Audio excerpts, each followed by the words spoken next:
A segunda carta de Paulo aos Tessalonicenses, capítulo 2, versos 1 a 6, a palavra de Deus diz: Irmãos, no que diz respeito à vinda de nosso Senhor Jesus Cristo e à nossa reunião com Ele, nós vos exortamos a que não vos demovais da vossa mente com facilidade, nem vos perturbeis, quer por espírito, quer por palavra, quer por epístola, como se procedesse de nós, supondo tenha chegado o dia do Senhor.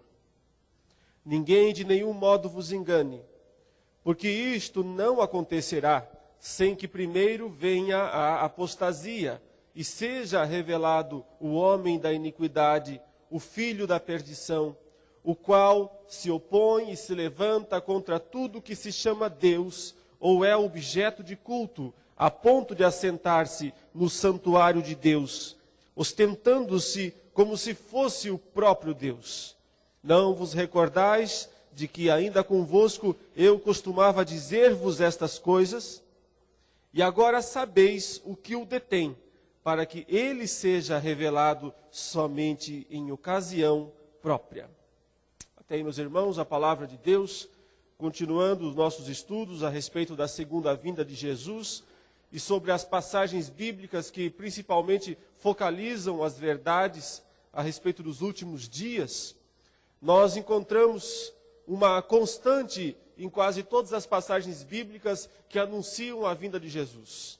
Elas exortam para que os cristãos vivam no presente, nos dias atuais, de forma condizente com a segunda vinda.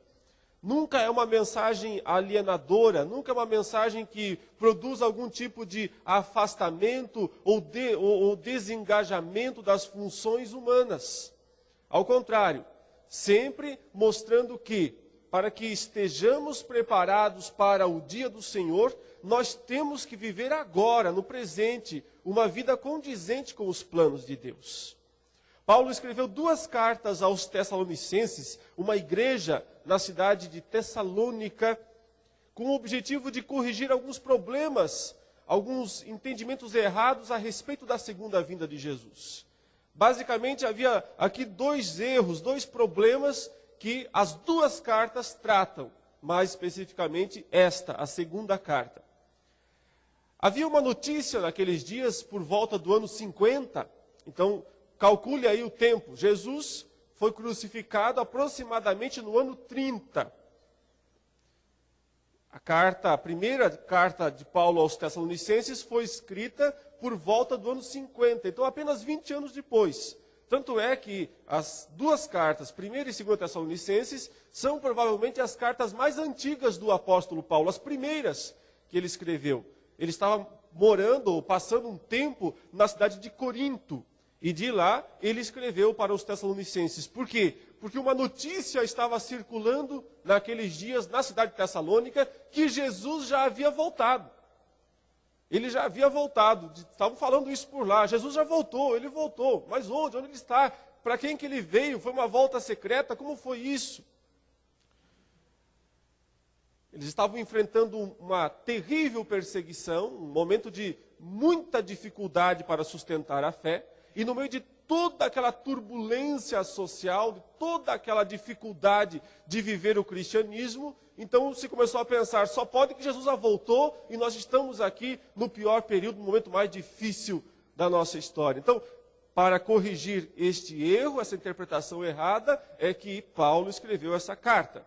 E o outro problema também tinha a ver com a noção da segunda vinda de Jesus, mas é que muitas pessoas estavam pensando, raciocinando mais ou menos assim: Jesus vai voltar logo. Ele não vai demorar, ele vai voltar daqui a pouquinho. Então, não vale a pena trabalhar, não vale a pena fazer nenhum serviço na sociedade. É bobagem ficar pensando no amanhã, pensando no futuro, se esforçando, trabalhando, estudando, fazendo alguma coisa. Ele vai voltar logo. Então, a melhor coisa é parar tudo e ficar apenas aguardando, esperando Jesus voltar. Então o apóstolo Paulo escreveu aos Tessalonicenses para corrigir esses dois erros de interpretação, mostrando que o fato de que o Senhor Jesus vai voltar logo, ao contrário de produzir uma espécie de preguiça, uma espécie de despreocupação em relação às coisas da vida, ao contrário, produz sim envolvimento, produz serviço, produz dedicação, porque caso contrário, os cristãos não estariam preparados o bastante para a segunda vinda de Jesus. E mais especificamente, nesta passagem, o objetivo de Paulo é demonstrar que Jesus não havia vindo ainda. Que aquela lenda, aquela notícia que estava percorrendo a cidade, as igrejas, os cristãos, de que Jesus já havia voltado, era falsa, não era verdadeira. Porque para que Jesus venha, algumas coisas precisam acontecer antes. É isso que Paulo vai explicar aqui nessa passagem. Antes da segunda vinda de Jesus, é preciso acontecer uma outra vinda, uma outra manifestação, o surgimento de uma outra pessoa, um outro homem, que ele chama aqui de o homem da iniquidade, o conhecido anticristo, que é citado principalmente pelo apóstolo João, nas suas cartas, quando ele fala do anticristo que virá. E nessa passagem, Paulo nos dá 3 verdades a respeito do anticristo. E é isso que brevemente nós vamos meditar, essas 3 informações bíblicas que nós recebemos nessa passagem a respeito deste homem, deste inimigo de Deus e do povo de Deus, que se manifestará no momento em que Deus achar que ele deve se manifestar. Então observe aí, a primeira verdade é que o Senhor Jesus não voltará sem que antes esse homem apareça. Veja comigo o que diz aqui a palavra de Deus. Irmãos, no que diz respeito à vinda de nosso Senhor Jesus Cristo e à nossa reunião com Ele, nós vos exortamos a que não vos demovais de vossa mente com facilidade, nem vos perturbeis quer por espírito, quer por palavra, quer por epístola, como se procedesse de nós, supondo tenha chegado o dia do Senhor. Ninguém de nenhum modo vos engane, porque isto então, a volta do Senhor, o dia do Senhor, isto não acontecerá sem que primeiro venha a apostasia e seja revelado o homem da iniquidade, o filho da perdição. Paulo está dizendo o seguinte: Jesus não voltará antes que este homem, chamado de filho da perdição, homem da iniquidade, ele precisa aparecer primeiro. Só depois Jesus voltará. Provavelmente naqueles dias, até mesmo por causa da primeira carta que Paulo escreveu aos Tessalonicenses, em que ele falou que Jesus retornaria, viria o arrebatamento. Então algumas pessoas estavam interpretando até a partir da carta de Paulo essa noção de que Jesus já havia voltado. Por isso que Paulo diz: não deixe ninguém enganar vocês, eu não escrevi isso, eu não disse que Jesus já voltou. Não está certo isso, porque Jesus só vai voltar depois que o homem da iniquidade, o anticristo, aparecer. Irmãos, os propósitos misteriosos de Deus, ele decidiu que os tempos que antecedem a volta do Senhor sejam tempos terríveis. Tempos em que Deus permitirá que a maldade neste mundo cresça mais uma vez a níveis exorbitantes, ao ponto de surgir um homem, um grande líder, alguém que, por um lado, se parece com Jesus, mas, por outro lado, é um inimigo de Jesus. Então, ele tanto combate Jesus, como tenta se fazer passar por Jesus, esse filho da perdição, esse homem da iniquidade.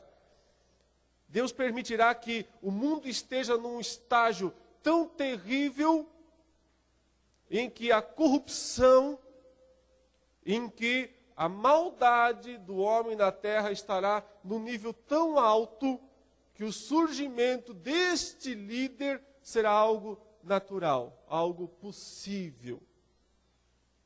Por isso, a palavra de Deus não nos dá muitas esperanças em relação a esse mundo. Sim, claro, esse mundo será transformado, vai haver uma nova terra, um novo céu, aí sim há esperança. Mas antes disso, não. Antes de acontecer essa grande transformação que só Deus pode realizar, nós não podemos ter esperança nesse mundo, achar que esse mundo vai melhorar, que esse mundo, em algum momento, vamos ter bons governantes, vamos ter bons líderes, o progresso tecnológico, o progresso científico, o progresso educacional, isso vai tornar o ser humano melhor, vai tornar o mundo melhor, e nós vamos ter um período de paz e prosperidade mundial. Não há razão para esperar algo nesse sentido. O que se pode esperar é uma piora, um acréscimo do mal na sociedade. Por quê? Porque o mundo precisa ser preparado para a vinda do anticristo. E o anticristo precisa vir para que Jesus venha depois. Enquanto ele não aparecer, Paulo diz, Jesus não voltará. Primeiro precisa aparecer o anticristo. Deus dará a última oportunidade para que as forças do mal tenham liberdade na terra. Deus permitiu isso em alguns momentos, em alguns períodos da história. O pior deles foi aquele período descrito em Gênesis capítulo 6, em que a Bíblia diz que a maldade do homem havia se multiplicado na terra, ao ponto de que era continuamente mal todo o desígnio do coração humano. Essa expressão é fortíssima. Todo o desígnio do coração humano era continuamente mal.